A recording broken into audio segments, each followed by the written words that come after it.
हो अगदीच व्यसनाधीन म्हणजे तेच सांगते का आता आपण मगाशी ऐकलं की डोपिंग घेतायत, इंजेक्शन्स घेतायत किंवा पैलवान लगेच पटकन त्याच्यामुळे जीव जातोय सगळ्यांचा. म्हणजे विचार करा आपला जीव किती स्वस्त झालाय. हा परत परत मिळत नाही हा जन्म. तुम्हाला जर जन्म मिळाला ना तरी तो कसला असेल हे माहित नाही. त्यामुळे जो जन्म तुम्हाला मिळाला, मनुष्याचा जो जन्म मिळाला त्याला टिकवा, सांभाळा. हे इंजेक्शन, हे नशा करणं, सिगरेट पिणं, दारू पिणं आणि काहीही करणं ह्या गोष्टीपासून दूर राहा.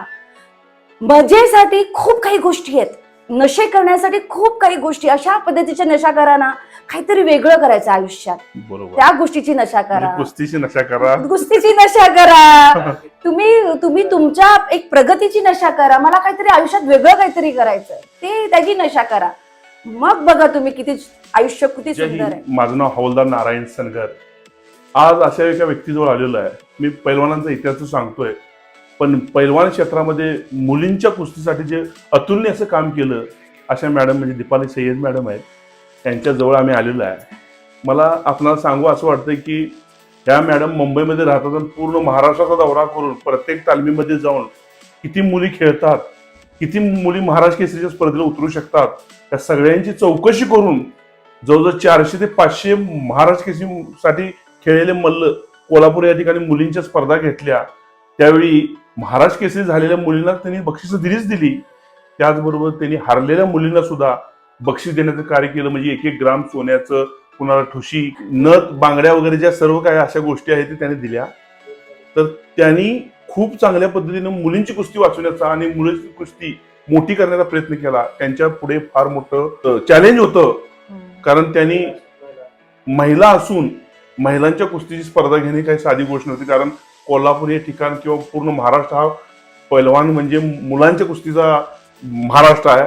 तर मुलींच्या कुस्तीचा महाराष्ट्र बनवण्याचं महान कार्य जर कोणी केलं असेल तर या मॅडम आहेत दीपाली सय्यद मॅडम. आज आम्ही त्यांच्याजवळ आलेलो आणि त्यांच्याकडून थोडासा कुस्तीतील त्यांची ऊर्जा आणि कुस्तीमध्ये त्यांनी केलेलं कार्य थोडं जाणून घ्यायचं आहे. नमस्कार मॅडम. नमस्कार. तर तुम्ही पहिलं थोडंसं तुमचा परिचय तर महाराष्ट्राला आहे, तरी सुद्धा एकदा परिचय द्या तुमचा. नमस्कार सगळ्यांना. मी दीपाली भोसले सय्यद आणि मी कलाकार आहे छोटीशी. आणि असंच कलाकार म्हणून सगळ्या महाराष्ट्रभर गेलेली आहेच, पोचलेलीच आहे. आणि लहानपणापासून एक कलाकार होण्याचं पॅशन होतं आणि वडिलांबरोबर हातात हात पकडून मोठी झाली. वडिलांना स्पोर्ट्समध्ये खूप इंटरेस्ट होता. त्यांना कुस्ती करताना पाहिलेलं, त्यांना कबड्डी खेळताना पाहिलेलं, त्यांना इंजर्ड होताना पाहिलेलं, त्यांचा हात निसटला होता. सो ते बघून मोठी झाले, कलाकार झाले. आणि त्याच्यामुळे महाराष्ट्रात फिरता फिरता एक जाणवलं कुठेतरी की कुठे ना कुठेतरी महिला आज खूप मोठ्या झाल्या आहेत. आज 21व्या शतकात आहेत, महिला सगळ्या स्वतःच्या पायावर उभ्या आहेत. पण कुस्ती क्षेत्रामध्ये जिथे कोल्हापुरात पंढरी म्हटलं जातं त्या कुस्ती क्षेत्रात कित्येक महिला मुलींना महाराष्ट्र केसरी म्हणून पुरुषांना तो जो ताज दिला गेला तो महिलांना नाही दिला गेला होता. बरोबर. ते कुठेतरी मनात माझ्या असं लागून गेलं की अरे हा तर तुझा भाऊ का, बरोबर, मुलींना पण मिळाला पाहिजे महिला महाराष्ट्र केसरीचा ताज. तर मी प्रत्येक जेव्हा तालमीत फिरले तेव्हा मी म्हटलं की नाही हे आपण करायला. तर सगळ्या मुली म्हणत होत्या ताई आम्हाला पाहिजे, आम्हाला तो ताज हवा, महिला महाराष्ट्र केसरी आम्हाला खेळायची. आणि मुली इतक्या स्ट्रॉंग आहेत, इतक्या चांगल्या चांगल्या खेळणाऱ्या आहेत की त्यांना हवंच होतं. मी हट्ट धरला, मी दिल्ली वाऱ्या केल्या, मी सगळ्यात पहिले जाऊन पवार साहेबांना भेटले. मग त्यांना मी म्हटलं की मला ना महिला महाराष्ट्र केसरी घ्यायची. ते म्हणे बरं घ्या असं म्हटले ते. पण घ्या म्हटल्यानंतर पुढे खूप मोठा प्रवास होता. म्हणजे तो दिवस आणि आजचा दिवस आत्ता मी त्या स्पर्धेमधनं थोडंसं रिलॅक्स फील करते, पण ते तिथपर्यंत पोहोचण्यासाठी मला खूप मेहनत घ्यावी लागली. मग नंतर आली गोष्ट की स्पर्धा कोणातर्फे जायची, मग सरकार मान्यता असली पाहिजे, मग ती कसं करायचं. मग समोर आलं 2 संघटना. मग त्या 2 संघटनाला फेस करावं लागलं मला. मग तेव्हा दिल्लीला ब्रिजभूषण मग त्यांच्याकडे गेले. मी त्यांच्याकडनं परमिशन घेतली. त्यांना मी निवेदन दिलं की मला महिला महाराष्ट्र केसरी घ्यायची. तो उन्होंने कहा अच्छा अच्छी बात है, ले लो बहुत अच्छी बात है. तो मैंने कहा पर ये प्रॉब्लम चल रहा है, आप दोनों में संगठन में जो झगड़ा चल रहा है तो उसमें से मैं बाहर कैसे आऊंगी, मैं कैसे ले पाऊंगी. तो उन्होंने कहा कि नहीं नहीं, जो सरकार मान्यता है उन्हीं के थ्रू आप लेना. तो बरोबर. मैंने कहा ठीक है फिर, क्योंकि वो सरकार मान्यता होगी तरच त्या मुलांना फायदा होईल, नाहीतर त्या मुलींना फायदा होणार नाही. मग अशा तर स्पर्धा मी घेऊ शकले असते नॉर्मल, पण ती सरकार मान्यता असल्यामुळे झाल्यानंतर त्यांना त्या सर्टिफिकेटचा उपयोग व्हायला पाहिजे, इन फ्युचर पुढे जाऊन त्यांना सगळ्या गोष्टी फायदा मिळाला पाहिजे, म्हणून माझा घाट होता. मी तिथून निघाले तरी देखील यांचे भांडणं, यांची केसेस, यांची लढाई चालूच होती. पण माझा हट्टच होता की कसंही करून महाराष्ट्र केसरी घ्यायचीच, बर. काही करून त्या मुलींना तो चान्स द्यायलाच पाहिजे. मग मी इतकं हे केलं की म्हणजे असं नाही की मुलांच्या कुस्तीला माझं हे नाहीये, खूप चांगलं आहे, मुलं एक वेगळ्या लेवलला आहेत, पण त्या मुलांबरोबर मुलीही खेळतात. मग त्या मुलींना पण त्या लेवलला आणायचंय की जेणेकरून मुली घराच्या बाहेर पडतील, घरी पडतील, म्हणून मी हा हट्ट धरला. मग मी इथे मुंबईत आले, कोल्हापुरात मी आपल्या आप्पांना भेटले, मग कुस्तीगीर परिषदानं त्यांना म्हटलं की मला घ्यायचं. मग तिथे पण झालं की पुण्यात घ्या, इकडे घ्या, तिकडे घ्या, तिकडे घ्या. पण माझ्या मनात आलं की जिथून सुरुवात झाली, ज्या ठिकाणाहून कुस्तीची सुरुवात आहे, शाहू महाराजांनी जिथे कुस्तीची सुरुवात केली ती कोल्हापूर नगरी, त्या नगरीतूनच का नको आपण सुरुवात करू. म्हणून मी हट्ट धरला की मी कोल्हापुरातच करणार. बरोबर. त्याच्यावरून वाद झाले, तिथे लफडे झाले, इकडून तिकडून तिकडून इकडून, इतकं त्रास झाला मला की काय करायचं, कसं करायचं. मग ते करायला आल्यानंतर मग मी म्हटलं नाही, काही झालं तरी मी कोल्हापुरात घेणार.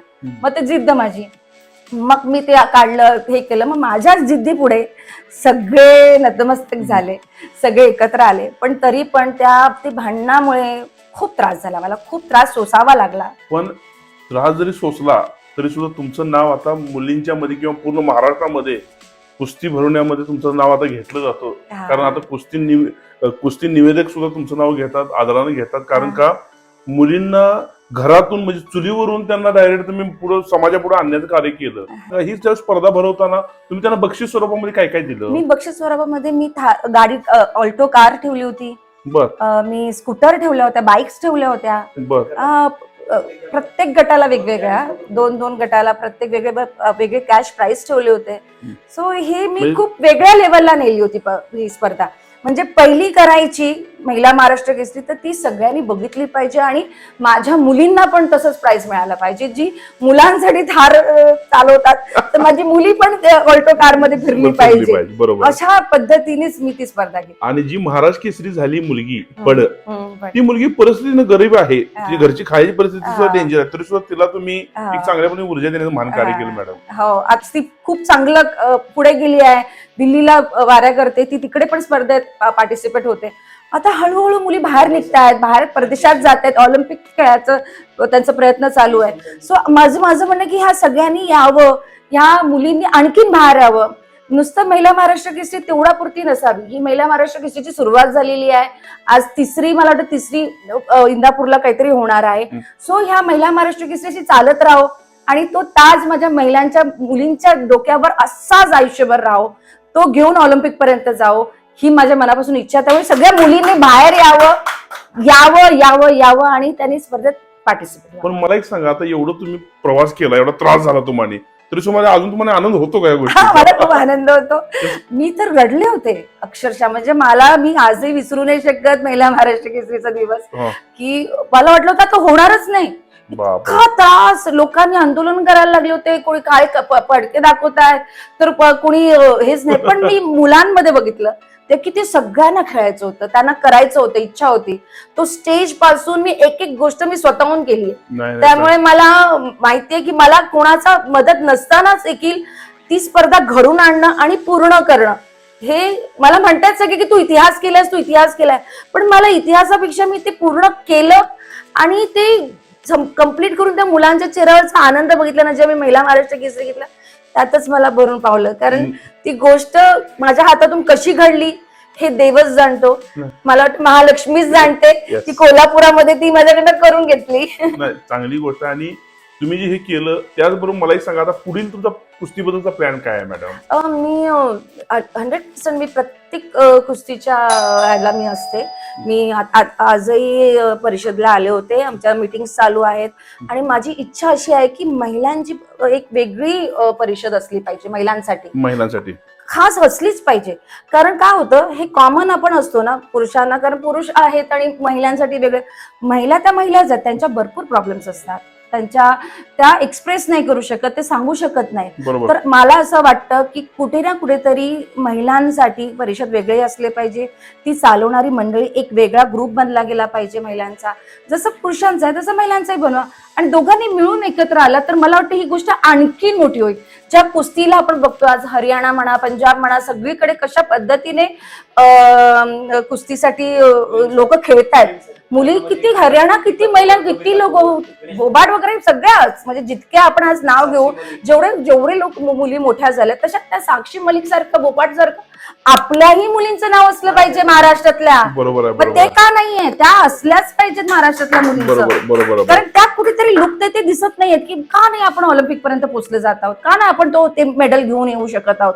तर ती इच्छा आहे माझी की ते घेणाऱ्या मुली जन्माला यायला पाहिजे, त्या मुलींच्या अंगात ती गोष्ट संचारली पाहिजे. ऍक्च्युली मुली तर आहेच आहे, त्यांच्या आई वडिलांनी सुद्धा त्यांना ऊर्जा द्यायला पाहिजे असं तुमचं मत आहे का? आहे ना. आज आई वडिलांनी मी बघितलेत, बऱ्याच आई वडील मुलांना घेऊन येतात, पण मग कुठेतरी का ते मागे घेतात की कदाचित मुलीचं पुढचं काय आयुष्य, यांचं लग्न होईल की नाही, केसात माती जाते, पुढचा सगळा विचार करतात ते. पण मला असं वाटतं जर मुलीमध्ये जे गुण असतील आणि मुली करू शकत असेल तर हा विचार करू नका, तिला घेऊन या, तिला त्या तालमीत सामील करा, तिला शिकवा, आणि अशा चांगल्या चांगल्या मुली आहेत आणि त्या पद्धतीने तुम्ही घडलं तर मला वाटतं आपल्या महाराष्ट्रामध्ये पण दुसरी साक्षी मलिक, बोबाड सारख्या मुली जन्माला येतील आणि करतील. नाही, नक्कीच. आणि तुमचा हा प्रयत्न फार मोठा आहे मॅडम. येणाऱ्या काळामध्ये खरंच आपल्या कुस्तीला चांगले दिवस येतील. मला एक सांगा, गव्हर्नमेंटनं अशा मुलींना, आता ज्या महाराष्ट्राची मुलगी झालेली आहे, तिला गव्हर्नमेंट मध्ये नोकरी मिळायची म्हणजे मिळू शकते का मॅडम? आता कसं, आता आपण हे प्रपोजल दिलंय, जसं पहिलं 3 महाराष्ट्र केसरी झाल्यानंतर तिला मिळणार, आता आपली सुरुवात आहे. आता पहिल्यानंतर जर तिने लगातार 3 महाराष्ट्र केसरी किताब घेतला तर तिला गव्हर्नमेंट मध्ये जॉब मिळेल ना, जसं पुरुषांना मिळते, मुलांना मिळते, तसंही तिला मिळणार. बरं, मग मला सांगा, कुस्तीमधून समजा एशियन गेम खेळला, ऑलिम्पिकचा तर विषयच नाही, एशियन गेम खेळली तर तिला मुलगीला गव्हर्नमेंट नोकरी मिळू शकते का? आता कसं आपण हे प्रपोजल दिलेलं आहे आणि मला असं वाटतं त्यांना मिळणार, त्यांना डेफिनेटली मिळणार. म्हणजे आज गव्हर्नमेंट जॉबसाठी ज्या मुली इकडे तिकडे भटकतात, तर आपण जेव्हा स्पोर्ट्समध्ये येतो किंवा आपण देशासाठी काहीतरी करतोय म्हटल्यानंतर सरकारला द्यावंच लागतं, हे लक्षात ठेवा तुम्ही. जेव्हा आपण एक देशासाठी काहीतरी काम करतोय, देशासाठी मेडल आणतोय, देशासाठी झिजतोय, तर देशाचं कर्तव्य आहे, आपल्या सरकारचं कर्तव्य आहे की त्यांनी त्यांच्यासाठी उभं राहिलं पाहिजे आणि त्यांनी त्यांना त्याच्यासाठी दिलं पाहिजे. त्यांना जॉब हा नक्कीच मिळणार. म्हणजे मी हा प्रश्न यासाठी विचारला मॅडम ना, की मुलींनी जर तुम्ही कुस्ती या क्षेत्रात जर आला, तुमचं करिअर जर उंचावण्याचा प्रयत्न केला आणि तुम्ही जर खेळला चांगल्या पद्धतीनं, तर तुम्हाला गव्हर्नमेंट नोकरी सुद्धा मिळू शकते, इज्जत मिळू शकते, हे मला त्यांच्यापासून जाणून घ्यायचं. त्याचबरोबर मला मॅडम सांगा, आता तुम्ही या परिषदेला आला, परिषदेला तुम्ही महिला एकटीच होता, तुम्ही बोलला त्यात, तुम्हाला काय वाटले परिषदेबद्दल, तुमचं मत काय? तेच मी म्हटलं ना मगाशी की कुठेतरी महिलांना डावळून पुरुष प्रधान संस्कृती नेहमी पुढे जाते. माझा कधीच त्यांना हे नसतो, पण मी तेच म्हणते की जर महिला आहेत, त्या क्षेत्रात महिला खेळतात, मुली पुढे पुढे येतात, मग का नाही तिकडे महिला आहेत? एकही महिला नाही. बरोबर. मी एकटीच बसली आहे. मला म्हणजे कौतुक पण आहे की एवढ्या पैलवानांमध्ये मी एकटी आहे, पण मला दुःख पण या गोष्टीचं आहे की माझ्याबरोबर अजून जर महिला निघाल्या, अजून मुली आल्या तर किती चांगलं होईल, अजून आपण किती मोठे होऊ. मला तिला ताकद मिळते ना. येस. म्हणजे निडरपणे तुम्ही आला पाहिजे पुढे, हे त्यांचे मत आहे. पण प्रत्येक खेळाडूला, महिला खेळाडूंना सुद्धा हे चांगला मेसेज देत आहेत मॅडम. तुम्ही नवीन पिढीला काय संदेश देशील? मी नवीन पिढीला एवढंच सांगेल की फास्ट पैसा कमवण्याच्या मागे पडू नका. फास्ट मनी हे जे डोक्यात तुमच्या फिरलंय ना, ते त्याच्या मागे पडू नका. तुम्ही स्वतःला काबिल बनवा, पैसा तुमच्या मागोमाग येणार. तुम्ही मेहनत करा, बाहेर निघा. कारण आताची जी पिढी मी बघते ना, आम्ही खूप संघर्षातून आलो. मी नाही म्हणते की तुम्हाला सहज मिळत असेल तर तुम्ही घेऊ नका, तुम्ही घ्या, पण ते सहज मिळवताना एवढं लक्षात ठेवा की मेहनत, तुमचा रिस्पेक्ट, तुम्ही डाऊन टू अर्थ कसे राहाल, तुम्ही लोकांसाठी काय काम करू शकाल. जन्म एकदाच मिळतो, जन्माला येतो आणि मरण हे पण अटळ आहे. तो मधला जो असतो ना वेळ, तिथे आपलं कर्मच आपल्याला घेऊन जातं. त्यामुळे एवढं लक्षात ठेवा, तुम्ही जे काय कराल ते तुम्ही लिहून जाणार आहात कारण ते लिहिण्याचा प्रयत्न करा. बरोबर, एक चांगला संदेश दिला. एक जाता अनेक प्रश्न आहे की जे व्यसनाधीनता याच्याबद्दल एक तुमचं मत काय मॅडम? तुम्ही ऐकताय व्यसनाधीनता? हो, अगदीच व्यसनाधीन म्हणजे तेच सांगते की आता आपण मगाशी ऐकलं की डोपिंग घेतायत, इंजेक्शन्स घेतायत किंवा पैलवान लगेच पटकन त्याच्यामुळे जीव जातोय सगळ्यांचा. म्हणजे विचार करा आपला जीव किती स्वस्त झालाय. हा परत परत मिळत नाही हा जन्म. तुम्हाला जर जन्म मिळाला ना तरी तो कसला असेल हे माहित नाही. त्यामुळे जो जन्म तुम्हाला मिळाला, मनुष्याचा जो जन्म मिळाला त्याला टिकवा, सांभाळा. हे इंजेक्शन, हे नशा करणं, सिगरेट पिणं, दारू पिणं आणि काहीही करणं ह्या गोष्टीपासून दूर राहा. मजेसाठी खूप काही गोष्टी आहेत, नशे करण्यासाठी खूप काही गोष्टी. अशा पद्धतीच्या नशा करा ना, काहीतरी वेगळं करायचं आयुष्यात, बरोबर, त्या गोष्टीची नशा करा. कुस्तीची नशा करा, कुस्तीची नशा करा. तुम्ही तुमच्या एक प्रगतीची नशा करा. मला काहीतरी आयुष्यात वेगळं काहीतरी करायचंय, ते त्याची नशा करा. मग बघा तुम्ही किती आयुष्य किती सुंदर आहे. नशा करू नका. या इंजेक्शन मिशन मध्ये काही ठेवलेलं नाही, फक्त मरण आहे बस. फार छान संदेश दिला मॅडमने. हा. माझी तुमची भेट नाही मुख्यमंत्र्यांच्या निवासस्थानी झाली होती. बरं, वर्षा बंगल्यावर वर्षा झाली होती. बंगल्यावर. त्यावेळी कुस्तीमध्ये आपलं बोलणं झालं होतं. हा, बरोबर. मी तेव्हा इतक्या फेऱ्या मला सगळीकडे ते तुम्ही भरपूर घेऊन चक्कर मारत होता, मी चक्कर मारलेत. बघितलं स्वतः. हा. जवळजवळ 5-6 तास मॅडम बसल्या होत्या. फक्त कुस्तीचा प्रपोजल हातामध्ये त्यांच्या होतं आणि हा. त्यावेळी मला मॅडम तुम्ही बोलला होता की कुस्तीचं प्लॅन आहे आमचं कोल्हापूर. हा, कोल्हापुरात. म्हणजे मॅडमचं कार्य असं आहे की फक्त नुसतं बोलण्यापुरतं लिमिटेड नाही, त्यांनी कुस्तीसाठी करून दाखवलेलं आहे. म्हणजे छत्रपती शाहू महाराजांची एक परंपरा होती की पैलवानाला जिंकलेल्या पैलवानाला बक्षीस द्यायचो, पण हारणाऱ्याला सुद्धा द्यायचं.